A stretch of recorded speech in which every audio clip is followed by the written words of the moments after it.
We got some back to another awesome live. My name is Jeremiah. I'm the Evangelist. I'm just gonna wait for the chat and the people to come on first.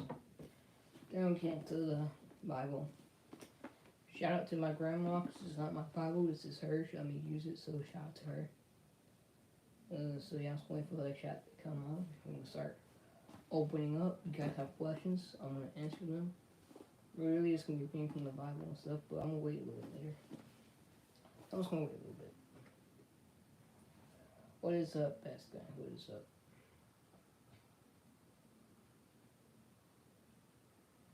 Just gonna wait for people to join the live. I might hear some questions about the Bible, and later on we'll start opening up the Bible and we're gonna start reading it. So just gonna wait for some people to join.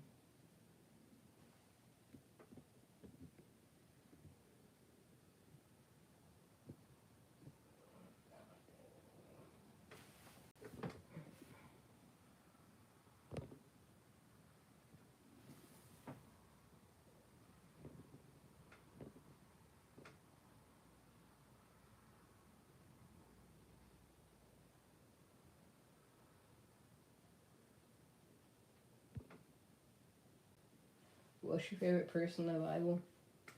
Okay, for Old Testament, it's a little bit hard on the Old Testament. I would say probably Jesus, and Old Testament probably like Moses or like Daniel. But really, it's just gonna be Jesus. You gotta do like the favorite story. It's a hard one actually. There's a lot of stories in the Bible. There's a lot of stories in the Bible.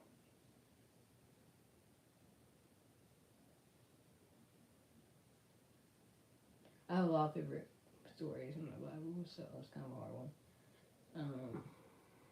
Favorite though? Probably David and Goliath, to be honest with you.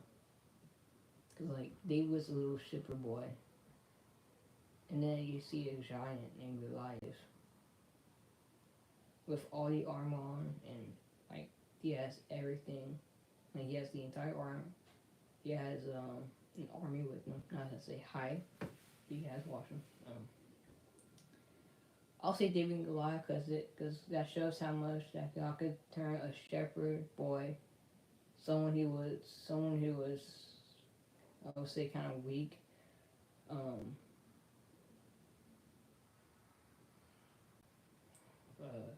I would say definitely David and Goliath.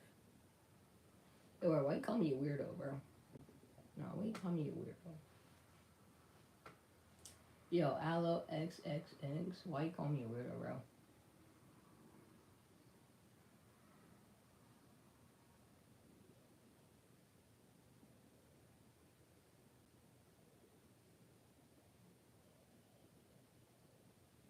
How big my ears are? I don't know.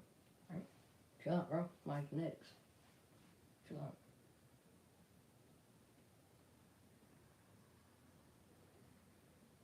Your mic was muted? Hold on.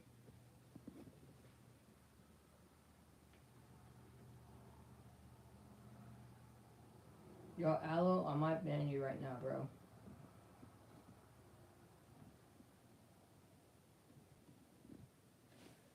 One second.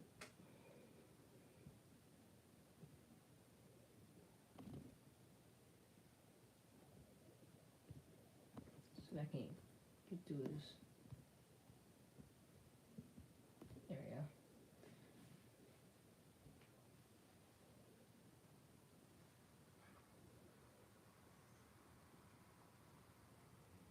What am I doing?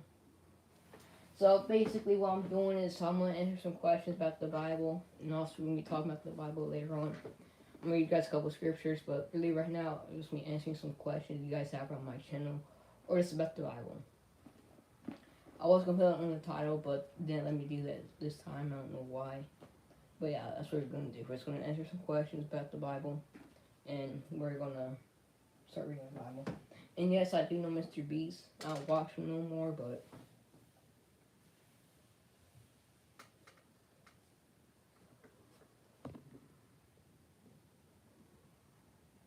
You mean Jesus loves you?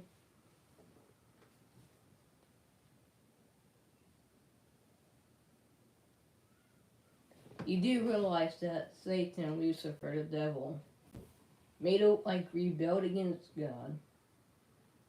He got too prideful. Yes, it does. I'll read it to you right now, actually. I'll read it to you right now. Yeah, Jesus died, he rose again, and he came back with the keys of death, hell, and the grave. So, and Jesus did not die, really. Jesus was with his Father, and he was battling Satan spiritually in the spirit. And he put his body down. But really, Jesus not died. And if he did, he actually came back with the keys of death, hell, and the grave. His body was from the tomb, but then 3 days later, he rose again. Give me 1 second so I can find it.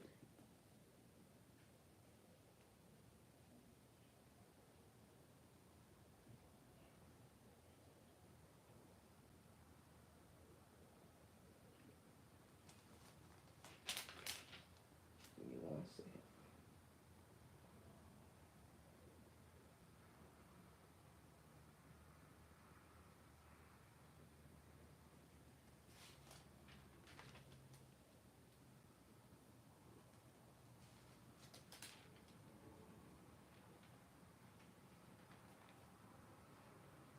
Give me 1 second.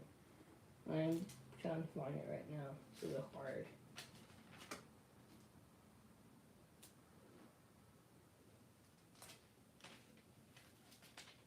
I know it's in Revelations. Give me 1 second.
Trying to find where it's talking about.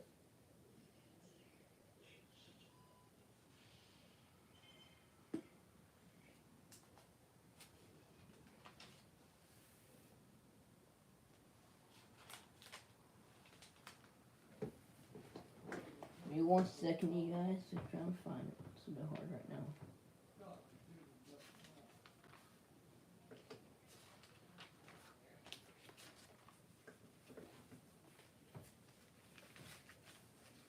I'm just watching this right now.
But I can't find it, so I was going to skip. I couldn't find it for some reason, but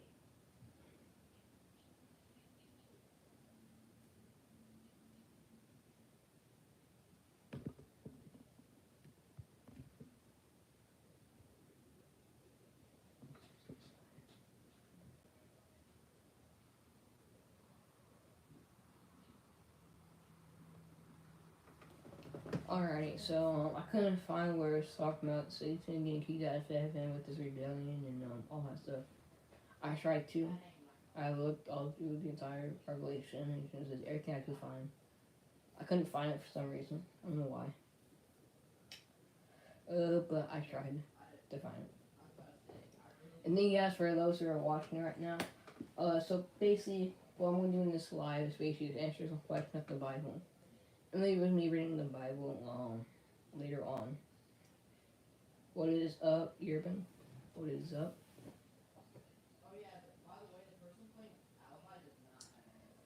So yeah, basically with me answering some questions from the Bible, and I'm gonna read the Bible to you guys later on in this live. So wait some more people to join. If people join again, then we'll start. So make sure you share all this. Make sure you share the live so some people get things going on. Now, if you don't know me already, my name is Jeremiah. I'm an evangelist, and I preach the gospel anywhere I can. Really, I preach at school, I preach at church, I preach really anywhere. I preach in probably the other day. I was in not the other day, but I think like a couple months ago, I was in High 55, and maybe actually a couple years ago, I forgot, but it's a while back. I went to High 55, and I wasn't planning on doing this at all, really, but I just went to High 55, got me some food, and someone was sitting in the booth next to me, and you know how old people and everything starts talking. No offense to the people in High 55. But you know how some people in their same generation, they'll talk to each other, kind of like us young folk talk to each other a lot. It was kind of like that. And I was getting into the conversation because they started talking like some stuff that wasn't really godly. And I started sparking on the conversation about the Bible and Jesus. I was like, what's your favorite Bible verse? Like, what church do you go to? And I think that was like Wednesday night I did that. So I was like, what church do you go to? But yeah, it's just a simple thing, like a simple spark, and start a whole entire conversation about Jesus. Like, what's your favorite, like, what's the church you go to? Or what's your favorite Bible verse, Something simple like that, Like, do you read, like, by any chance, do you read the Bible, or do you ever go to church? Something like. But yeah, so basically it's me answering some questions about the Bible, and we're going to be reading it today, so it's going to be really cool. I'm going to go get my Bible ready.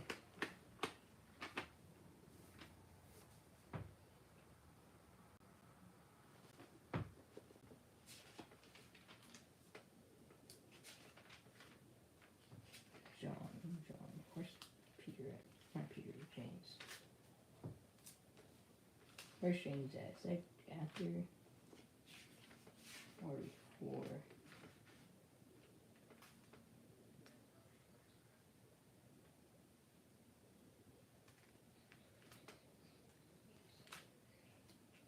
Is that before Peter? I think so.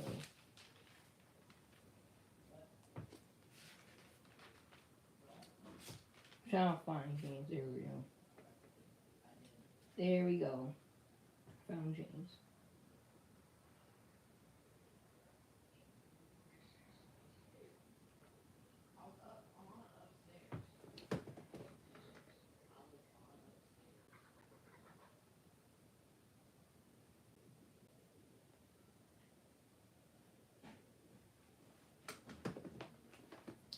Thanks for letting people watching right now. So if you have any questions about like the Bible or things like that, you can just ask the question in the chat and I'll answer it. And but really, what we're gonna be doing is we're gonna be reading the Bible. We're gonna be talking about it. Yeah, we're gonna answer some questions. I'm gonna start reading the Bible to you guys. I will say it's gonna take place in James. I think either chapter 2 or chapter 4. I'll be showing 2 things right now. Actually. But yeah, if you have any questions about the Bible, just let me know. Drop in the comments. I'll answer it best I can. If I don't have the knowledge right now, I would definitely research it, and I will get back to you guys in a couple of days. So if you guys see me having a live another day, just know for answering questions and doing stuff else. But like, if you have any questions, just let me know.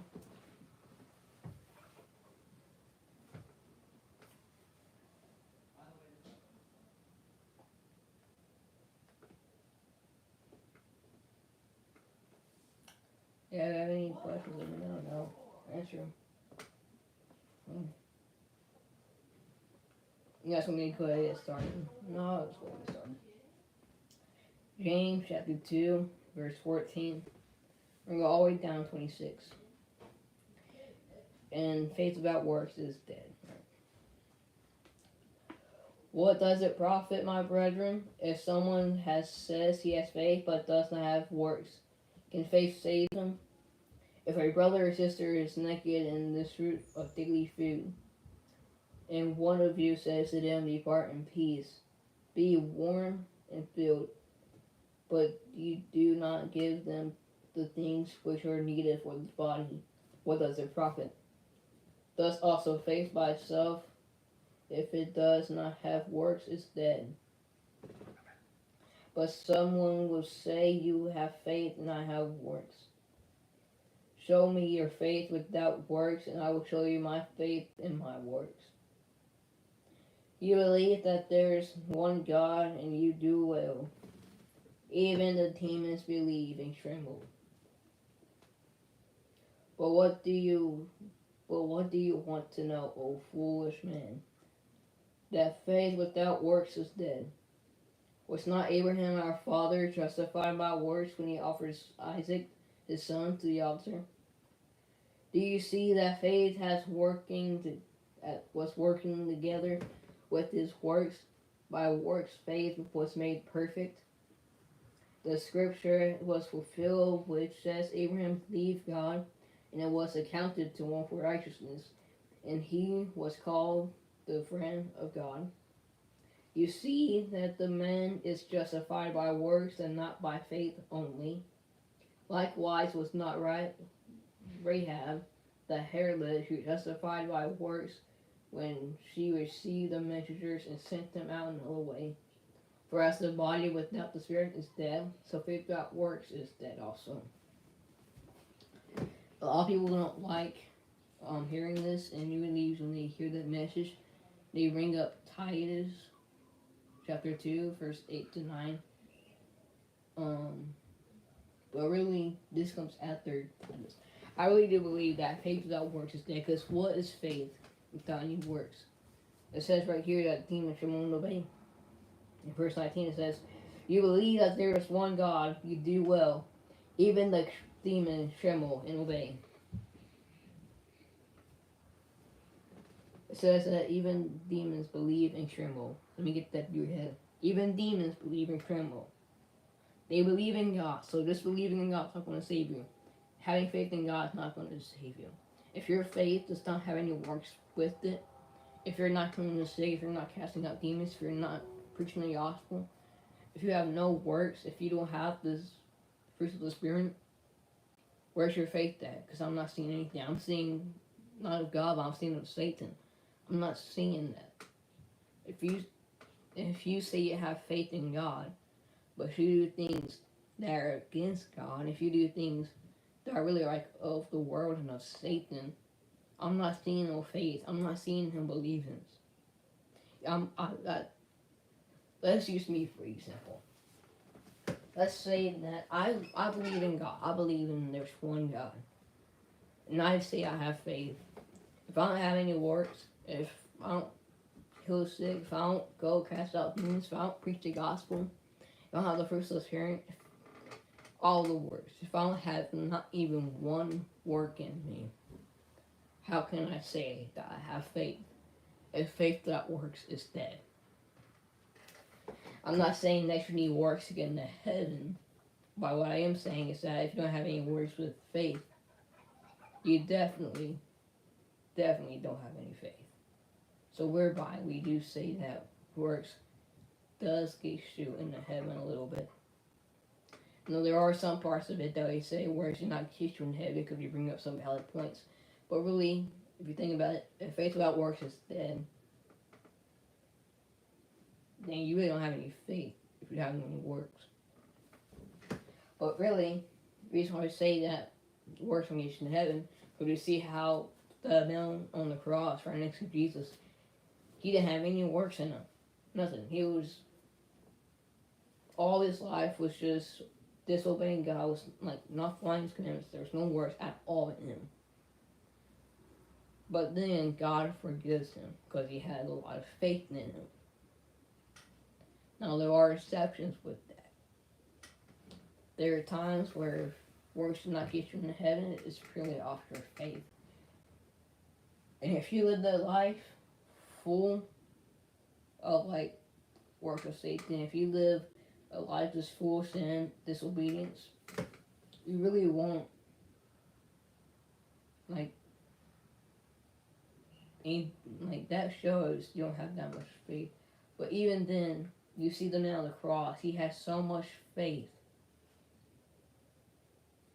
to believe in God that he will be able to see eternal life. He has so much faith in God. We see Gentiles and the Roman soldiers, they had no works at all, but they had faith, and God definitely moved. So definitely faith does not, works will not get you into heaven. It's for your faith. But then again, faith without works is dead. So, I just want to let that resonate, because even the demons tremble and obey. And this is James chapter 2, verse 14 to 26. Look at it yourself. And now I want to talk about do not boast about tomorrow. And I feel like us, a lot of Christians, and a lot of us people who believe in God, we have a lot of problems with that. I have problems with it myself. I always want to talk about what I'm going to do tomorrow. I don't know if I'm going to wake up tomorrow. I have faith in God that I will. But how can I talk about tomorrow if really God could really take my soul to heaven that day? I don't know. We're not promised tomorrow. No one is. The Bible's not promised us tomorrow. It says, do not boast about tomorrow. This is James chapter 4, verse 13, all the way down to 17. I know there's a lot of scriptures and stuff in here, but I'm going to keep on reading it to you. It says, come now, who you say, today or tomorrow we will go to such and such a city, spend a year there, buy and sell to make a profit, whereas you do not know what will happen tomorrow, for it is your life. It is even a vapor that appears for a little time and then vanishes away. Instead, ye ought to say, if the Lord wills, we shall live and do or that, we shall do this or that. But now that you boast about your arrogance, when there's like a little dashing in this, I kind of make these words quick. Arrogance, such as boasting, is evil. Therefore, to him who knows to do good and does not do it, to him it is a sin. So do not boast about tomorrow. Don't say that you're about to do this, or don't say that if it's I'm gonna do this or that on that day, or I'm busy that day, you know. Because you don't know if you're gonna be busy. Because the Lord might take you that day. You might not even be able to see tomorrow. Alright, and don't think as you're going to heaven or you seeing Jesus that day. Doesn't mean you're dying. Someone's in the chat today saying about death and how hold on, let me look at the chat real quick so I could just go back and see it.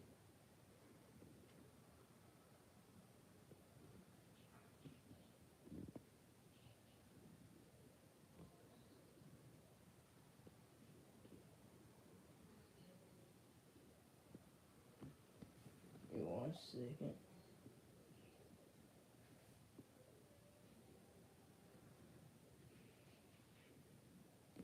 Someone said that Jesus is dead. Someone said that Jesus is dead. Jesus is dead. Basically what I said to him is I said, Jesus did not die. He was in the grave for a couple of days. He was laid down in his body. And he said that when he came back, he gave us the keys to death, hell, and the grave. As Christians, we do not die. We simply just go to heaven. I heard a quote once and it stuck with me. It says, Christians don't die, they go home. See, this world's not our home. We just empty out a shell. Our bodies are just a shell. We do not die as Christians, but we just go to heaven. We go home to see Jesus. This world is not our home. The Bible says, death is where is your... Ask death. Death, where is your sting? Let me see if I can find it real quick. It's in 1 Corinthians, I think. Be prepared because it might take a little while to find it. So, just...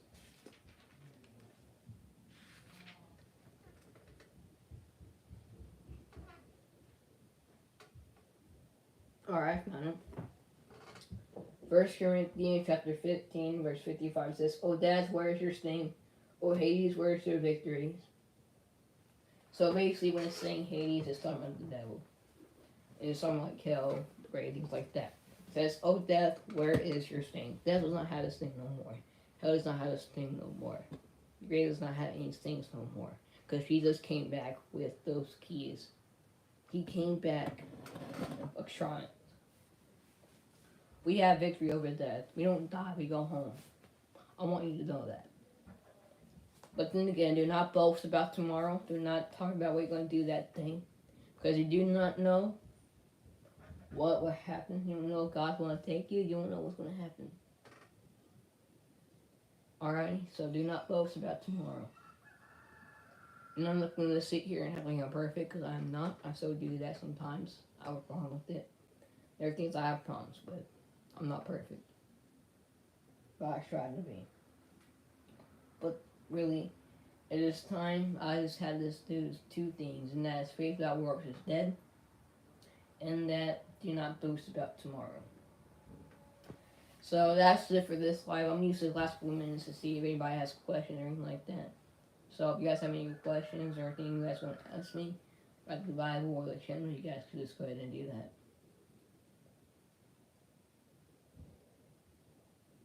I'll give like a couple minutes real quick.